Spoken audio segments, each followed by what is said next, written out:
Hey guys, welcome to the video. And today's video is very important because this is a question that I had when I was buying my first car, and I know a lot of people are obviously having the same issues, and I was going through Google, YouTube, everywhere to make sure that I don't get scammed, and I'm going to help you guys to not get scammed when you buy a car. Let's get to it. First, you want to check your VIN number. The VIN number of the car should be matching the VIN number of the title. Now, there are two spots that you want to check the VIN number in. One is going to be right when you open the driver door, and right on the door jamb, you're going to see a sticker with the VIN number on it. Now, this VIN number should be matching the VIN number on the title and also the number that's going to be on the lower corner of the windshield. Now, you want to match all these three numbers and make sure that they match exactly per number, per letter, and the same order. Now, if these don't match, chances are you could be getting a fake title or a title for another car that looks the same. Anything could be happening, so make sure you check this out. This is the most important part. If the VIN doesn't match, just walk away. It's just not worth it. Second thing is still on the title. Make sure that there are no lien holders. Lien holders are banks, lenders, or it could be people. This is usually used when people go to buy a car and they would finance it, and whatever like bank or lender they finance it through, they're going to be the lien holder of that title. If there's any lien holder located on the bottom of the title, then that means this person did not pay that car off. And if you buy this car, you're liable for all that money that this person owes on that car. So be sure that there's no lien holder on that title. The third thing is still on the title. You want to check the name of the owner on the title, and you also want to ask for the person who's selling it to you, their photo ID. And you want to match the name with the photo ID of the person. If the title and the photo ID doesn't match, that means they're obviously now the owner of the car. And this car could be stolen with the title, or it could be sold to you without the owner's consent. When you buy a car like this, you could be in trouble because maybe the owner doesn't want to sell it, and that could be a problem. So the title has to be signed by the owner, and make sure that the photo ID of the owner matches the name with the title. Now, before you go further into the documents and give and take the money and the title and all that, I want to actually go through the car buying process. Make sure you always go on a daytime to see the car. If you go out at night, it might be a problem because at nighttime you don't see damages, especially paint damages that come from sun. A lot of dings and dents would not be visible. You also want to check the amount of rust you have underneath the car, and if there's any oil leaking out from the bottom of the car or in the engine bay. Now, these are obviously very important to see, and you're not going to be able to see them at nighttime. So make sure you go at daytime. Take even a torchlight with you even at daytime, because you want to check every corner of the car to make sure that there are no leaks or there's not too much rust that can actually cause damages down the road. After you check all of this, make sure you go on a test drive. On your test drive, you want to check for vibration, you want to accelerate, and you want to see how that acceleration feels. You could see the jumpiness, or if there's any weird noises that happens when you're accelerating. That could tell you a lot about the health of the engine and the car itself. For example, if the car is on high RPM, if you're trying to accelerate at a gentle speed, that could be a red flag. And then your transmission isn't catching up as you're going with the first gear to second gear, that could be a red flag. So you want to make sure that the car shifts smoothly and you have a good amount of RPM on the engine. Also check for vibration. This could mean spark plugs and stuff that needs to be replaced. So if the car vibrates a lot, it could be numerous issues and whatnot. Just check those things out and make sure that car feels smooth and rides smooth. You should also check for any lights on the dash, engine light, tire pressure sensor, anything, any light that rings up, make sure you take those to account. Once you're done with the test drive, open the engine bay and check for leaks again, and then go under the car and check for leaks again. And this is also a good time to sniff around for any smell that can come out, especially with four-wheel drive car. If the four-wheel drive system is not working properly, you're gonna smell some funky stuff. So make sure you look out for all of that. Now, before you even go out to see the car, you should ask for the VIN number from the owner. When you get the VIN number and obviously the details of the car, you can call up your insurance company and ask them how much it can cost you to insure this car. In my personal experience, this is where I went wrong. I actually bought a car and then I realized that my monthly insurance was gonna be $1,800. $1,800 per month for car insurance.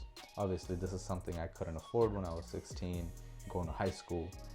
So the car was sitting in the city of New York on the street, and I had to, be very careful moving it when there was a street cleaning every day. And then I had to be very careful not to lose my parking spot, because if that parking spot is gone, I can't be driving around a car that has no license plate or insurance. So I had to be very careful not to drive that car at all on the street, so I don't do anything illegal and get caught and get in trouble.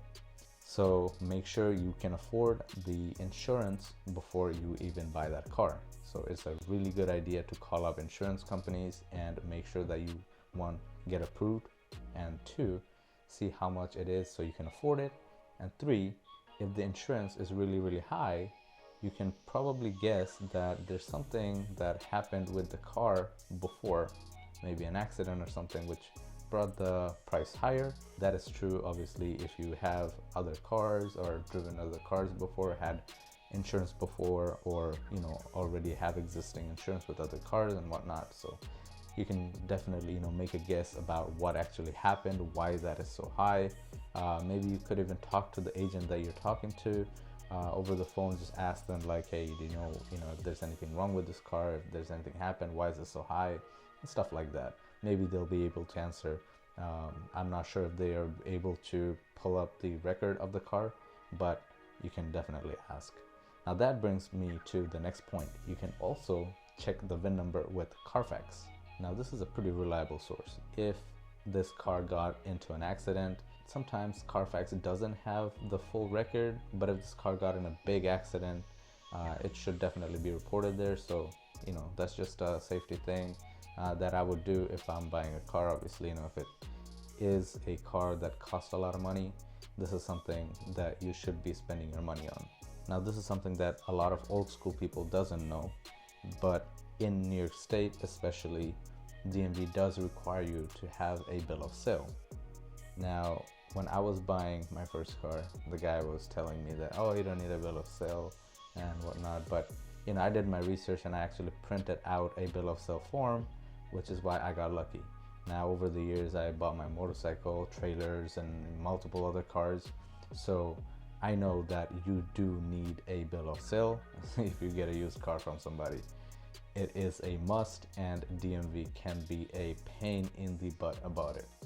So make sure you get your bill of sale signed. Now, bill of sale is a paper that basically says, oh, I'm just selling this car, handing it over to this person, and if there's any conditions or whatnot, you could write those down over there, and then it just has information on the buyer and the seller, and both sign it, and that's about it.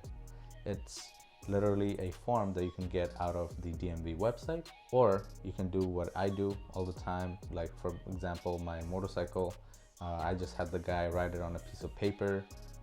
Same thing with my trailer. One of my trailer, I bought it from this guy, and he just ripped out a piece of paper and he just wrote that thing and then signed it.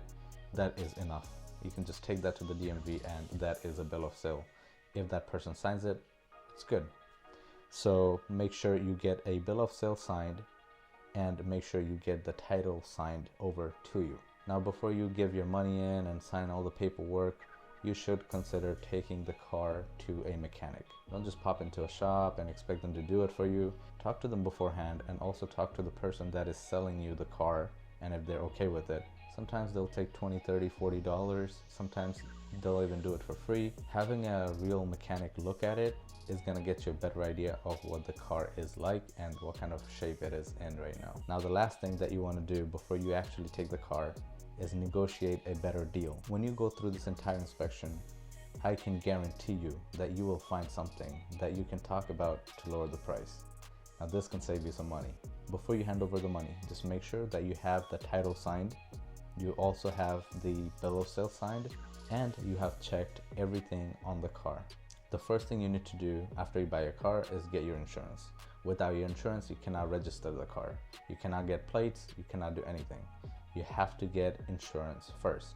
After you get your insurance, you have to take the barcode or the paper that they give you. You can print it out at home, or you can just pull it up on your phone and take the barcode to the DMV, and you can get your plate, and you can also get your temporary registration at the same day. If you're in a busy city like New York City, you want to make this appointment beforehand just to get these things done quicker. You also have a few days to do your inspection, so make sure you take it to an inspection shop and get it inspected and get that sticker done, or people can pull you over and get tickets. And one last thing I want to talk to you guys about is that I see so many people, especially young people, make a bad decision on buying, you know, cool looking cars, cheaper cars, just because they're cheaper or just because they look good. Now this is something that you should be very careful about.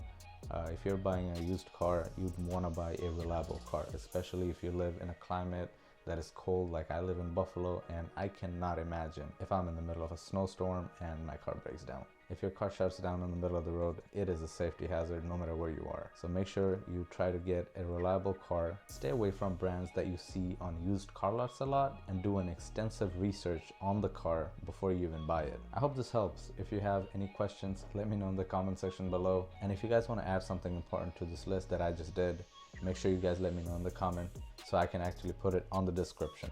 And if you guys are watching because you guys are going to buy a car, please check the description.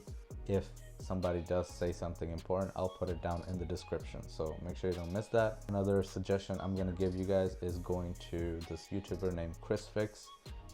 His YouTube channel actually has a video which I'll also link in the description. I actually used his video, and his video basically has a checklist that you can actually print out and go one thing at a time. I actually used his checklist when I was young to buy my car, so make sure you check that video out too. And I want to thank you so much for watching this video. I'll see you guys next time. Peace.